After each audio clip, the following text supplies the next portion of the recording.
नमस्कार मित्रों, मैं एक शराबी हूँ। मेरा नाम बाबू है।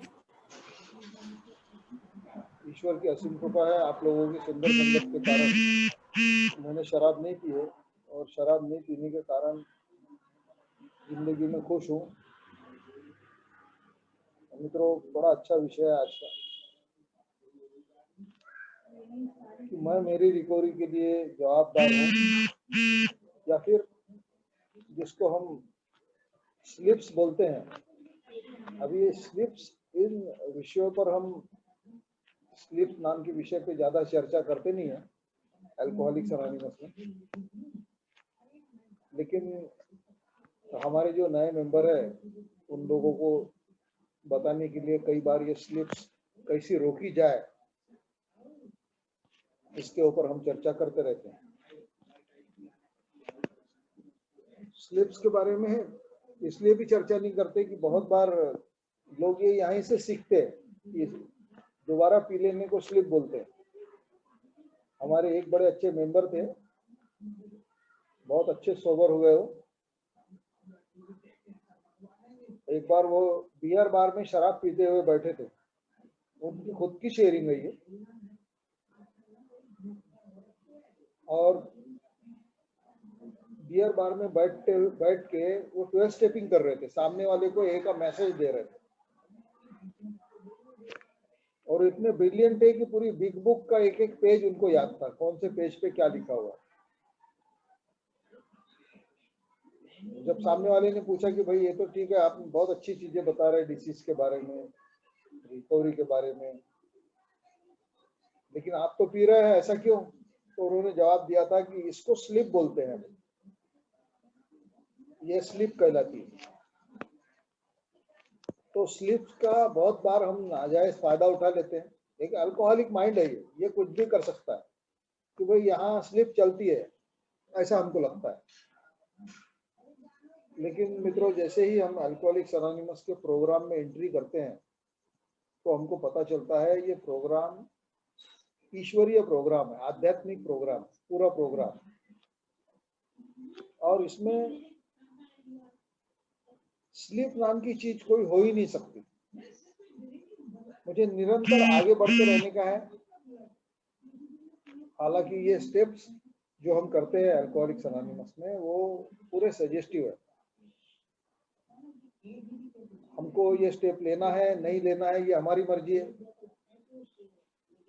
हम चाहे तो सारी जिंदगी शराब से दूर रह सकते हैं और स्टेप नहीं भी ले सकते हैं, और ऐसे भी लोग पाए जाते हैं अल्कोहलिक्स अनोनिमस में। पहला कदम और 12वां कदम। पहला कदम लेके हम शराब से दूर हो गए और सीधा मैसेज को कैरी करना शुरू कर दिए। बाकी के 10 कदम बीच के गायब हो जाते हैं।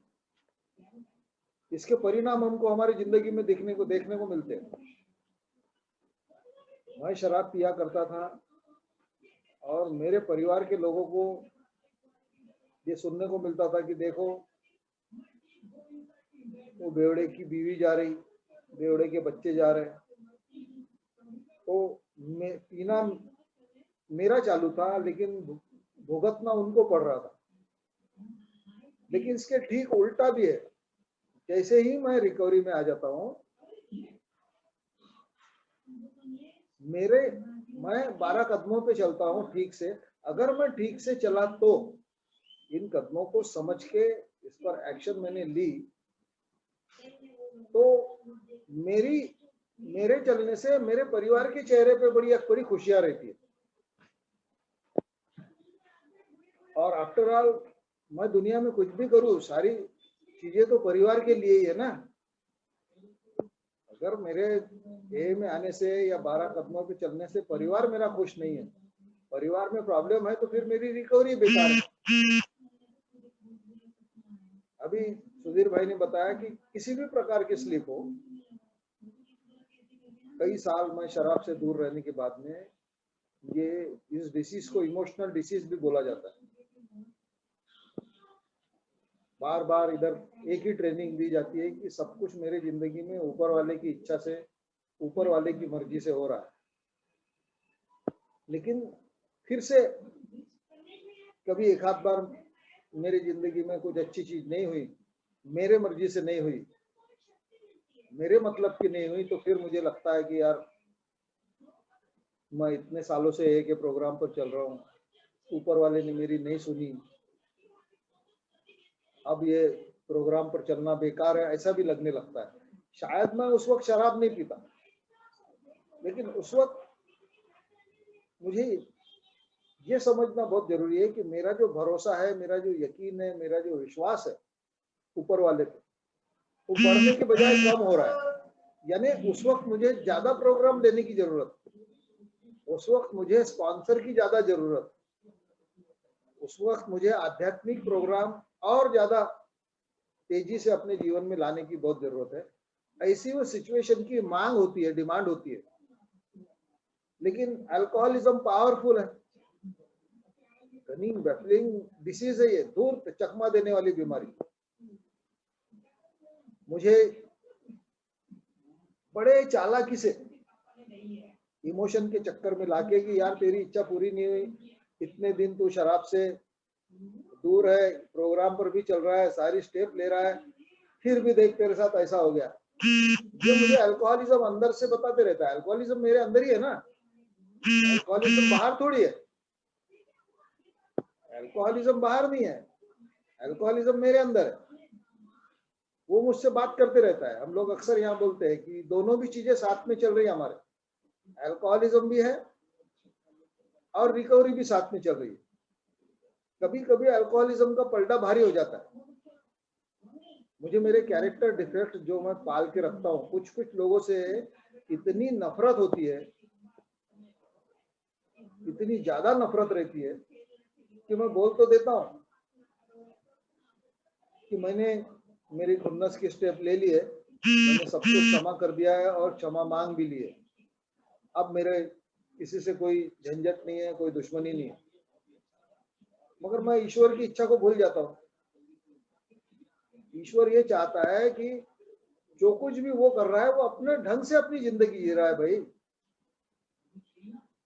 मुझे मेरे हिसाब से वो चलना चाहिए, ऐसा कभी होने वाला नहीं है। अरे यहाँ मेरे बीवी बच्चे अपने मर्जी से नहीं चल सकते, मेरे मर्जी से, मेरी सुनते नहीं, कई बार उनकी अपनी मर्जी है, वो अपने ढंग से चलते हैं। उसी को तो स्वीकार करना है ना। जैसे मैं एक अल्कोहलिक हूँ, ये मैंने 100% स्वीकार किया है, वैसी बाकी की चीजें भी स्वीकार करना बहुत जरूरी है। लेकिन जब ऐसा नहीं होता है तो वो जो खुन्नस है, अगर खुन्नस गलती से किसी ए मेंबर पर आ गई कि इसने मेरा नुकसान किया है, ऐसा लगना शुरू हो गया। हालांकि ऐसा कभी नहीं होता, सिर्फ ए में ही नहीं। मैं अगर जो मेरे बाहर रिलेशन है, बाहर के लोग हैं, वो भी मेरा कुछ बिगाड़ नहीं सकते, ये मुझे प्रोग्राम बताता है। जब तक ऊपर वाला नहीं चाहता है, किसी बहाने से मुझे एक एडवर्टाइजमेंट के जरिए ये प्रोग्राम इसका पता मिला था, किसी बहाने से मुझे पता मिला अल्कोहलिक्स अनोनिमस का, और कई बहानों से मुझे एक एक प्रोग्राम, एक एक स्टेप की टेस्ट पता चली कि हर एक स्टेप में क्या क्या है। इसमें भी पेन है, ये प्रोसेस है, पेनफुल प्रोसेस है, आसान नहीं है। अभी पहले के शेयरर बोल रहे थे, गौरव भाई थे शायद, कि मैं जिस दिशा से चल रहा हूँ, अभी मुझे बताया गया कि आप उल्टी दिशा से चलो तो ये पॉसिबल नहीं होता। बराबर है, बिल्कुल सही बात, ऐसा होता है। लेकिन एक एक कदम तो मैं आगे बढ़ा सकता हूँ ना। मैंने अगर खुन्नस रखी किसी ए मेंबर पर तो मेरी यूनिटी टूट सकती है। यह अल्कोहलिज्म का रोल है उसमें। अल्कोहलिज्म मुझे बता रहा है, अल्कोहलिज्म की चाल समझना चाहिए मैंने, उसका गेम, उसकी चालाकी, उसकी धूर्तता, वो मुझे ए मेंबर से दूर कर रहा है। मेरी बात नहीं समझा सामने वाला, इसलिए मुझे खुन्नस है, मुझे कुछ बोल दिया उल्टा सीधा इसलिए खुन्नस है, कोई भी कारण हो सकता है। लेकिन असली चीज ये है कि मुझे एक यूनिटी टूटने वाली है उस खुन्नस से, और इसका असर मेरे पर्सनल जीवन पे होने वाला है, यानी मेरी रिकवरी पे होने वाला है। ये बात मुझे आसानी से समझ में ही नहीं आती। और इसीलिए बार बार बोला जाता है कि एक ही हर उम्र में, चाहे मेरी उम्र कितनी भी हो गई हो, स्पॉन्सर की जरूरत होती है। मैं चर्चा करते रहूंगा तो मेरा स्पॉन्सर ये चीज बताता है कि भाई जो भी है सामने वाले ने करके चला गया, अभी मुझे उसको बोलना बहुत जरूरी है, उसको माफ करना बहुत जरूरी है, वो भी दिल से, क्योंकि मुझे यूनाइटेड रह के काम करने का है। अल्कोहलिक्स एनोनिमस में एक बहुत महान व्यक्ति ने बोला है कि मैं जो कुछ भी करता हूँ ना जिंदगी में, यहाँ तक कि अपने बीवी बच्चों के लिए भी कुछ करता हूँ तो उनके लिए नहीं कर रहा हूँ। दरअसल हर चीज में मेरा अपना समाधान होता है। मैं सारी की सारी चीजें अपने ही लिए करते रहता हूँ, दूसरों के लिए कभी नहीं करता। वो तो बहाना होता है, उसमें भी मेरा स्वार्थ है, लेकिन स्वार्थ की क्वालिटी बड़े हाई लेवल पर चली जाती है। अब मुझे दूसरों की चीजें छीनने की जरूरत नहीं है। मैं मेरे घर के लोगों का हिस्सा छीन लेता था पहले, जो कुछ भी उनके हिस्से का है मैं अपने थाली में खींच लेता था। लेकिन आज मेरे हिस्से का जब मैं दे रहा हूं या देना चाहता हूं, तो मैं उसको त्याग बोलता हूं, बलिदान बोलता हूं, कुर्बानी बोलता हूं। लेकिन ये सारी चीजें मैं मेरे ही सेटिस्फेक्शन के लिए कर रहा हूं। मेरा ही इस रिकवरी कार्यक्रम में फायदा है, मेरा व्यक्तिगत फायदा है उसमें। दे के, दूसरों को दे के मुझे खुशियां मिल रही है। पहले लेके मिलती थी, एक्चुअली वो खुशियां नहीं थी। मैं भी जानता था ये जो मेरी लेने की प्रोसेस थी ना, दूसरे से छीनने की, छीना झपटी करने की, चाहे कोई भी चीज हो, मान सम्मान हो, इज्जत हो, पैसे हो, कोई भी चीज, वो छीन के जो मुझे आनंद आता था वो आसुरी आनंद था, राक्षसी आनंद था। लेकिन आज ये जो अल्कोहलिक्स एनोनिमस ने देने वाली बात की कि मुझे दे के आनंद पाना है, तो आनंद तो मुझे ही मिल रहा है, यानी मैं अपने ही लिए कर रहा हूं। तो अगर किसी कारण मेरी यूनिटी टूट रही है, किसी मेंबर से दूर होने के कारण, तो उसका परिणाम मेरे पर ही होने वाला है। और भी ज्यादा हो सकता है, कभी कभी इसका परिणाम पूरे ग्रुप पर भी हो सकता है, पूरा ग्रुप भी तकलीफ में आ सकता है। इसीलिए मुझे ये ध्यान रखना बहुत जरूरी है कि अल्कोहलिज्म कौन सा गेम खेल रहा है मेरे साथ। अल्कोहलिक्स एनोनिमस में बार बार बताया गया है कि जब तक हम लोग यूनाइटेड रहेंगे, इकट्ठे रहेंगे, तब तक अल्कोहलिज्म हमारा कुछ बिगाड़ नहीं सकेगा। लेकिन कुछ साल सीनियर या पुराना कहलाने के बाद, ओल्ड टाइमर कहलाने के बाद, अंदर से ऑटोमेटिक अहंकार डेवलप होता है।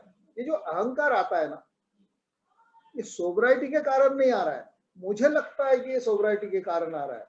सोब्राइटी तो सद्गुणों से भरी हुई है ना, उससे कैसा आएगा अहंकार? अहंकार लाने वाली चीज मेरे अंदर दूसरी मौजूद है, अल्कोहलिज्म। वो मेरे साथ में ही है। वो मुझे बताती है कि बाकी लोगों से तो पुराना है, अब बाकी लोगों को तो बहुत सारी चीजें बता सकता है। हालांकि ऐसा होता नहीं है।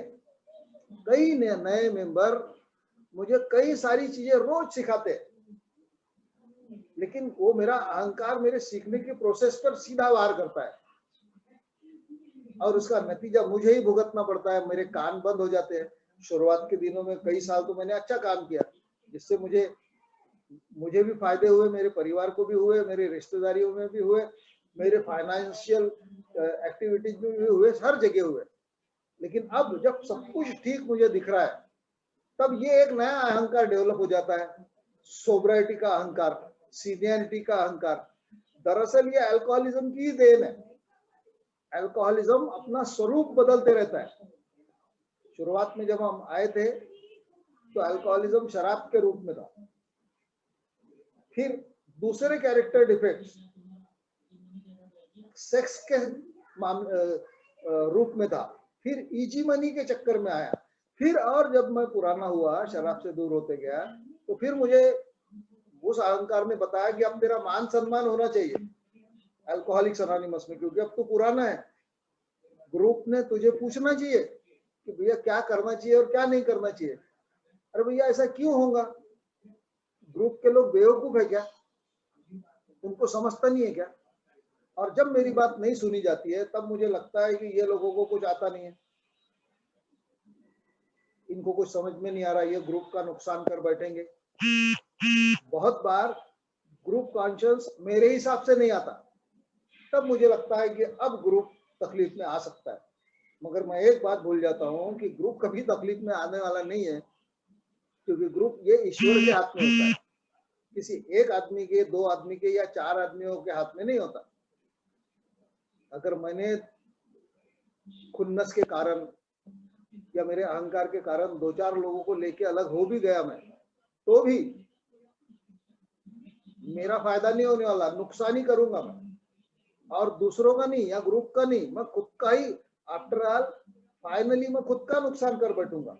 ये सारी चीज, सारे जो चक्कर है ये इमोशन के, और अल्कोहलिज्म इसमें सपोर्ट करते रहता है। और यही वजह है कि मुझे बार बार ये बताया गया है कि सतर्क रहो अल्कोहलिज्म से। अल्कोहलिज्म आपको अलग अलग तरीके से इस राह से हटा देगा, हटाने की कोशिश करते रहेगा। शायद हो सकता है मैं सारी जिंदगी शराब नहीं पीऊंगा, लेकिन बाकी की तकलीफें होंगी। अभी कुछ दिन पहले एक मेंबर ने शेयर किया था कि वो 8 साल सोबर है, और अभी 8 साल सोबर होने के बाद उसने अपने बीवी को तलाक दे दिया। मुझे बहुत झटका लगा, हालांकि वो उसका प्रॉब्लम था, लेकिन मुझे बड़ी तकलीफ हुई उससे। मैं ये सोच रहा था कि यार ये व्यक्ति सोबराइटी में बीवी को कैसे तलाक दे सकता है। तो मुझे तकलीफ हो रही थी उस बात से। हालांकि मैं थोड़ा मेरे स्पॉन्सर से चर्चा किया, और मुझे पहले लगा कि ये व्यक्ति रिकवरी पे चल नहीं रहा है, ए का प्रोग्राम इसके समझ में नहीं आ रहा है, वगैरह वगैरह वगैरह। लेकिन स्पॉन्सर से चर्चा करने के बाद, नेचुरली स्पॉन्सर मेरे से भी ज्यादा आध्यात्मिक है, उसने बताया ये सारी ईश्वर की इच्छा का नतीजा है। ईश्वर की इच्छा है उसकी जिंदगी में कि वैसा हो। तो कभी कभी हमको जो देखने को मिलता है और सुनने को मिलता है वो हमको दिखता तो बड़ा उल्टा है, लेकिन उसके पीछे भी ईश्वर की इच्छा होती है। और जब मुझे स्पॉन्सर ने समझाया कि ईश्वर की इच्छा कैसे हो सकती है ऐसी, तो मैं बिल्कुल कन्विंस हो गया कि बिल्कुल सही बात। अभी एक 25 साल से ऊपर सोबर आदमी एक दिन मेरे पास आया और बोले, यार मेरे बेटे ने मेरे को एक झापड़ मार दिया। मुझे उसके बेटे पे गुस्सा नहीं आया, मुझे गुस्सा इस पे आया, लेकिन मैंने कंट्रोल कर लिया और उसको प्यार से बोला। मैं बोला, यार तुम 25 साल में अपने बेटे के साथ रिलेशन नहीं बना सके, तुम्हारे बाप बेटे के भी रिलेशन नहीं बन सके यार। 25 साल, बच्चा 24 ही साल का था, सोबराइटी उससे ज्यादा थी उसकी। तो मैं उसको ऐसा बोला, लेकिन बाद में मेरे ध्यान में आया कि हर एक आदमी अपने ढंग से इस प्रोग्राम को लेना चाहता है और लेता है। व्यक्तिगत, जैसे अल्कोहलिज्म व्यक्तिगत ढंग से हुआ है, हर एक आदमी को अलग अलग ढंग से मारा है अल्कोहलिज्म ने, एक जैसा मारता नहीं किसी को। वैसे ही ये रिकवरी भी वैसी है। जब रिकवरी होती है तो हर एक व्यक्ति की अलग अलग ढंग से नजरिया है इस रिकवरी की तरफ देखने का। कोई व्यक्ति, मैंने खुद 8 साल के बाद में चौथा कदम लिया था, 8 साल हो गए थे मुझे। अभी जो नए लोग आ रहे हैं वो एडवांस लोग हैं, एक ही साल में चौथा कदम ले लेते। तो हमारे जमाने में, मतलब जमाना यानी कोई बाबा आदम के जमाने की बात नहीं है, 30-40 साल पहले की बात है। उस वक्त ये प्रोसेस स्लो था, बहुत सारे लिटरेचर नहीं थे, लोग अवेलेबल नहीं थे, फेलोशिप उतनी वास्ट नहीं थी। आज ये सारी चीजें, मोबाइल फोन अवेलेबल नहीं थे, पैसों की कमी थी, तनख्वाह कम थी, लोगों से मिलना बड़ा मुश्किल हो रहा था। लेकिन ऐसे हालात में भी जो क्वालिटी ऑफ फेलोशिप थी ना, वो आज के बनिस्बत उस वक्त ज्यादा बेहतर थी। अगर कोई मेंबर मीटिंग में नहीं आ रहा या किसी तकलीफ में है, तो सब मिलके उससे मिलते थे कि भाई आपको क्या प्रॉब्लम है। सब मिलके उसका प्रॉब्लम दूर करने की कोशिश करते थे। आज सिचुएशन थोड़ी बदल गई है, अभी संख्या बदल गई है, क्वांटिटी बहुत अच्छी हो गई है अल्कोहलिक्स अनोनिमस में, लेकिन क्वालिटी थोड़ी सी क्वालिटी कम हो गई फेलोशिप में। लेकिन ये सारी चीजें भी मुझे रिकवरी के तरफ से हटा नहीं सकती। अल्कोहलिक्स अनोनिमस में कुछ भी हो जाए, बदलाव लोगों में, बदलाव ये सृष्टि का नियम है, परिवर्तन होता रहेगा।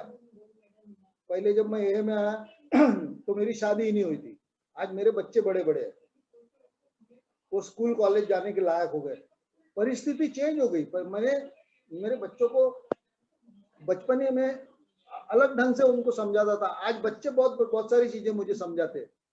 तो ये परिस्थिति चेंज होने के लिए भी मुझे रिकवरी प्रोग्राम में मदद मिली कि आज उनको मेरे से ज्यादा समझ है, बहुत सारी चीजें उनको मेरे से बेहतर समझती है। तो मैंने उनकी बातें सुनना चाहिए, वो क्या बोल रहे हैं गौर से सुनना जरूरी है, और उनका नजरिया देखना चाहिए कि वो क्या बोलते हैं। तो मैंने कई बार देखता हूँ कि मेरे से बेहतर नजरिया है उनका कई चीजों में। लेकिन अगर मैं मेरे इस पे अड़ा रहा हूँ कि मैं तो तुम्हारा बाप हूँ, मैं मेरे को तुमसे ज्यादा समझता है, मैं भी मेरे को सिखा रहा है क्या तुम, मेरे को मत सिखाओ। और यही चीज ए में भी होती है। कोई नया मेंबर जब मेरे को कुछ बोलता है तब मैं उसको ये बोलूँ कि तू अब मेरे को सिखा रहा है क्या, अरे मेरे को सारी चीजें मालूम है, मैं पूरे 12 कदम देख चुका हूँ, ट्रेडिशन भी मालूम है, सर्विस भी कर चुका हूँ, सब मैंने किया है, मेरे को बताओ मत।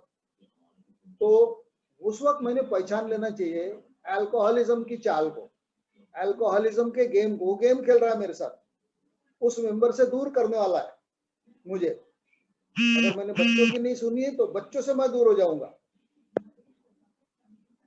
अगर मैंने ए मेंबर की बात नहीं सुनी या समझी नहीं तो मैं उनसे भी दूर होने की शक्यता है। इसके परिणाम मेरे रिकवरी पे होंगे। और रिकवरी में जो रिलैक्सेशन की बात हो रही है आज, वो ये सांप सीढ़ी के खेल जैसा कार्यक्रम है अल्कोहलिक्स अनोनिमस का, कि मैं बड़ी मेहनत से एक एक कदम लेते चला जाता हूँ और एक गलती मैंने की जिंदगी में, चाहे कितने भी साल का हो जाओ, एक छोटी सी गलती, वो सांप के मुंह में आ जाता हूँ और सीधा दुम में। तो सांप सीढ़ी के खेल में वैसा ही है, सीधा दुम में आ गया, फिर मुझे पहले कदम से शुरू करना पड़ता है और फिर धीरे धीरे फिर से वो प्रोसेस शुरू हो जाती है। इसीलिए मुझे बार बार अपने आप को, हमारा 10वां कदम बार बार मुझे सतर्क करता है कि भाई वो क्यों बोला गया है कि रोज इन्वेंट्री लो, रोज ढूंढो आपने क्या गलतियां की, ढूंढ ढूंढ के निकालो। ऐसा ही नहीं बोल दिया है कि भैया रोज एक बार नजर मार लो और बात को खत्म कर दो, ले लिया हमने 10वां कदम। ऐसा नहीं होता है। मुझे इस रिकवरी के कार्यक्रम में बहुत सीरियसली चलना पड़ेगा और मुझे 100% रिजल्ट चाहिए। ऐसा नहीं होगा कि भाई लूंगा ना यार, 4था कदम तो लेना है ना, ले लूंगा, अभी तो कुछ साल मैं इधर और बिता लेता हूँ, हमारे पुराने लोगों ने तो बहुत साल लगा दिए थे, मैं भी और 2-4 साल लगाऊंगा तो कोई फर्क नहीं पड़ेगा। ऐसा नहीं होता। मतलब अगर मुझे बेहतर रिजल्ट चाहिए इस रिकवरी कार्यक्रम के और रिलैक्सेशन से बचना है, किसी भी प्रकार के रिलैक्सेशन से, तो मुझे सारी की सारी चीजें अप्लाई करनी पड़ेगी अल्कोहलिक्स अनोनिमस जो बताना चाहता है। अगर वो अल्कोहल ये मैंने नहीं किया तो रिलैक्सेशन बिल्कुल तय है। हालांकि मैं अल्कोहलिक्स अनोनिमस में जब से सोबर हुआ हूँ कभी भी वापस दारू नहीं पिया, स्लिप का मुझे टेस्ट पता नहीं है, लेकिन ये बहुत पेनफुल प्रोसेस हो सकती है। कभी कभी मुझे भी झटके लगते हैं कि साला ऐसा कैसा हो गया यार। कोई चीज मैं जब देखता हूँ कि मैं तो बहुत अच्छे से चल रहा था, बहुत बढ़िया तरीके से सारी चीजें चल रही थी, फिर ये कैसा हो गया, ऐसा कभी कभी, यानी मैं जिसको रिलैक्सेशन बोल सकते हैं हम, वो होता है। लेकिन फिर प्रोग्राम की जो ताकत है वो मुझे बताती है, और वो ताकत एक ही चीज है कि जो कुछ भी हो रहा है वो ईश्वर की मर्जी से हो रहा है। हालांकि मैं कोई गलत काम करूंगा और लफड़े में आ जाऊंगा, वो ईश्वर ने किया ऐसा नहीं होता, मेरे कर्मी का फल है। मैं दुनिया भर के लफड़े करते रहूंगा कर्जे लेते रहूंगा, मेरे परिवार पे वो लफड़े हो जाएंगे, दारू से दूर हूं, लेकिन कर्जे ले लिए मैंने सोबर होने के बाद भी। अभी मैंने भी मेरे बच्ची के लिए लोन लिया हुआ है, लेकिन एक अच्छे काम के लिए मैंने सही तरीके से लोन लिया है। लेकिन अगर मैं मेरे फायदे के लिए मुझे कार खरीदनी है तो कर्जा ले लिया, तो फिर दूंगा कहां से? और जब देने की बारी आई तब मैं तकलीफ में आ जाऊंगा और फिर सोचूंगा इतने साल सोबर हूं फिर भी ये पछतावा है। और वो कार जब बैंक वाले उठा के लेके चले जाएंगे उसका डर कि अगर वो लेके गए तो क्या होगा, या मैंने कोई लफड़ा कर लिया, घर में पता चल गया तो उसका डर। तो जो कुछ भी गड़बड़े मैं करूंगा मेरे करनी का ही वो फल होगा। और अगर मैं ऐसा करता हूं इसका दूसरा मतलब यह है मैं प्रोग्राम पर नहीं चल रहा हूं। मैं अगर प्रोग्राम पर चल रहा हूं तो इस तकलीफ में मैं आऊंगा ही नहीं, डर मुझे कुछ लगेगा ही नहीं ना, खुल के सीना तान के आगे बढ़ूंगा ना कि नहीं भैया मेरे हाथ। अभी अनजाने में इतना करने के बाद भी अनजाने में कुछ गलतियां हो जाती है, मुझे पता भी नहीं रहता कि मेरे हाथ से ये गलती हो गई या किसी को मैंने धोखा दिया है। इसी के लिए तो 10वें स्टेप का मेरे सामने ऑप्शन रखा हुआ है कि भाई सोच के ढूंढ के निकालो कि आज आपने किसी को कुछ बोला है क्या, किसी का दिल दुखाया क्या, किसी के साथ कोई गड़बड़ की है क्या, किसी से झूठ बोला है क्या, और अगर ऐसा किया आपने तो उसकी जरूरत थी क्या, वो करने की क्या जरूरत थी, और जब जरूरत नहीं थी तो आपने क्यों किया। जो कुछ भी मैं करता हूं उसके परिणाम मेरे लाइफ पे होने वाले हैं। और इसीलिए अल्कोहलिक्स अनोनिमस साफ साफ शब्दों में बताना चाहता है कि किसी भी प्रकार का रिलैक्सेशन मेरे लिए बहुत खतरनाक हो सकता है। कुछ 2-3 साल पहले एक चीज सुनने को मिली थी कि एक व्यक्ति 35 साल के बाद शराब पी लिया, 35 साल के बाद उसकी बहुत चर्चा चली। और चर्चा में मुझे उस विषय पे वहां बोलने लगाया था तो मेरे सामने यही बात आई कि भाई अगर वो 35 साल के बाद स्लीप हुआ इसका सीधा मतलब है कि वो प्रोग्राम पर ही नहीं था ना, 12 कदम लिए ही नहीं और साल बढ़ते चले गए उसके, वो सिर्फ शराब से दूर था। अगर उसने 12 कदम लिए होते तो उसने कैसे शराब पीता, पॉसिबल ही नहीं है ऐसा। अगर 12 कदमों पे मैं चलूंगा, 12 परंपराएं है, कंसेप्ट है, 12 वादे है, यहाँ कहीं ना कहीं तो रुकूंगा कि नहीं। अगर मैं ठीक से बराबर सारी चीजें करते रहता हूँ, स्पॉन्सर से बात करते रहता हूँ, एक फेलोशिप में हूँ, मीटिंगों में जाते रहता हूँ, तो कहीं ना कहीं तो मुझे रोक लगेगी ना। मैं टोटल दूर हो जाता हूँ और सिर्फ ए का मेंबर कहलाता हूँ और मुझे इतने साल हो जाते हैं। और फिर अगर मैं स्लीप हुआ तो ये ए का फेल्यूर नहीं है, ए के प्रोग्राम का फेल्यूर नहीं है, ए के प्रोग्राम 100% सक्सेस है। फेल्यूर है उस व्यक्ति का जो प्रोग्राम लेने में अनसक्सेस था। यानी मैं अगर कल स्लीप हो जाता हूं तो मैं अनसक्सेस होऊंगा, प्रोग्राम नहीं। प्रोग्राम कभी भी अनसक्सेस नहीं हो सकता क्योंकि ये ईश्वरीय प्रोग्राम है, इसके रिजल्ट 100% ही है। लेकिन बहुत अच्छा एक सर्वे भी किया गया है, सुना भी हमने कि 97% लोग रिकवरी पर चलते ही नहीं, 12 कदम ही नहीं लेते। 97 पर केवल 3%, और ये दुनिया भर का इंटरनेशनल सर्वे है, 3% लोग इस प्रोग्राम पर चलते हैं। अब वो 3% में मैं आ रहा हूं कि नहीं ये देखना मेरा काम है, मुझे दूसरे की इन्वेंट्री नहीं लेना है। गड़बड़ यही हो जाती है कि मैं दूसरों की इन्वेंट्री लेते रहता हूँ, दूसरों के बारे में ज्यादा सोचते रहता हूँ और रिजल्ट ये चाहता हूं कि मेरा भला हो जाए। अरे ऐसा कैसा पॉसिबल है? दूसरे प्रोग्राम पर चलेंगे या नहीं चलेंगे उससे मेरा कैसा भला होगा? मैं प्रोग्राम पर चलूंगा तो मेरा भला होगा ना। बहुत ही सिंपल चीज है लेकिन समझ में ही नहीं आती, और इसका कारण है अल्कोहलिज्म। अल्कोहलिज्म इतना मेरे अंदर भरा हुआ है जबरदस्त तरीके से कि सारी जिंदगी निकलने वाला नहीं है।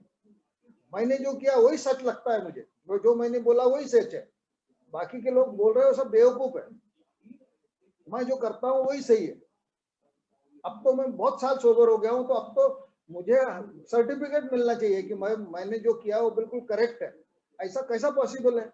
मेरी गलती नहीं हो सकती क्या? भगवान बन गया हूँ क्या मैं?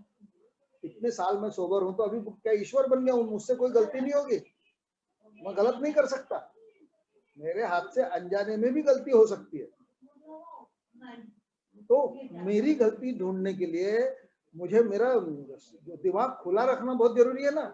ओपन माइंडेड होना चाहिए कि नहीं? मैं दूसरों की गलतियां निकालता रहा सारी जिंदगी, और सारी जिंदगी कौन मेरे बारे में क्या बोल रहा है इसी के चक्कर में अगर लगा रहा, जासूसी दिमाग मेरा काम करते रहेगा, तो वो फोकस मेरे रिकवरी पर से हट जाएगा ना। मुझे एक ही चीज पे फोकस करने का है, और वो है मेरी रिकवरी। मेरी रिकवरी, मेरे परिवार की भी नहीं।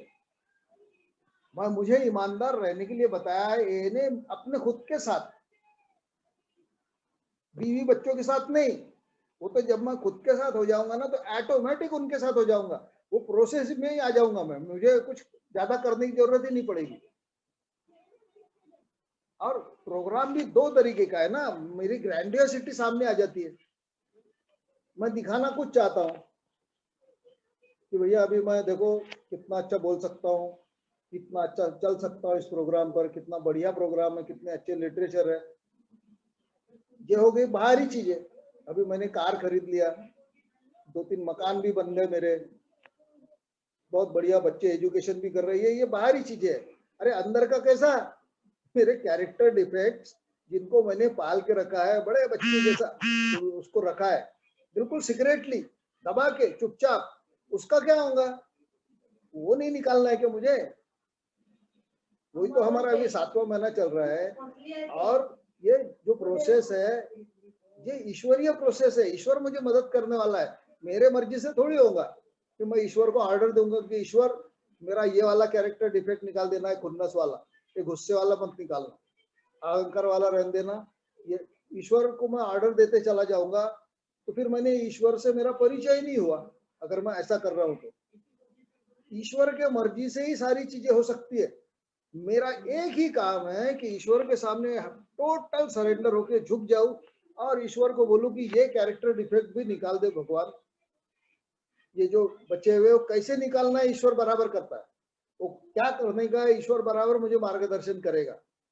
ईश्वर के काम में मैं जिसको ढवड़ा ढवड़ा बोलते हैं या इंटरफेयर बोलते हैं, वो करने की मुझे जरूरत नहीं है। ईश्वर को ऑर्डर देने की जरूरत नहीं कि ये कर दे वो मत कर, तो सब ईश्वर बराबर कर रहा है। मुझे सिर्फ इतना ही करना है कि भाई तू कर सकता है, तू मुझे मार्गदर्शन कर, कैसे करूं, तो बराबर मार्गदर्शन करते रहता है। अगर इन प्रोसेस पे मैं चलता रहा तो मेरे रिलैक्सेशन पे रोक लग सकती है, मुझे इस प्रोग्राम में और दुगना मजा आ सकता है, और खूबसूरत लग सकता है प्रोग्राम, और मेरा जो इस प्रोग्राम की तरफ देखने का जो नजरिया है, दृष्टिकोण है, वो बहुत बेहतरीन हो सकता है। तो मित्रों, और भी एक शेरर है हमारे बीच में, हालांकि मैं श्री रूपा जी को ज्यादा टाइम देना चाहता था, मैंने ही ज्यादा टाइम ले लिया, मैं माफी चाहता हूँ श्री रूपा जी। आपके आने के 2 मिनट पहले ही चालू किया, तो आप लोगों ने मुझे सुना, बहुत बहुत धन्यवाद, थैंक यू वेरी मच।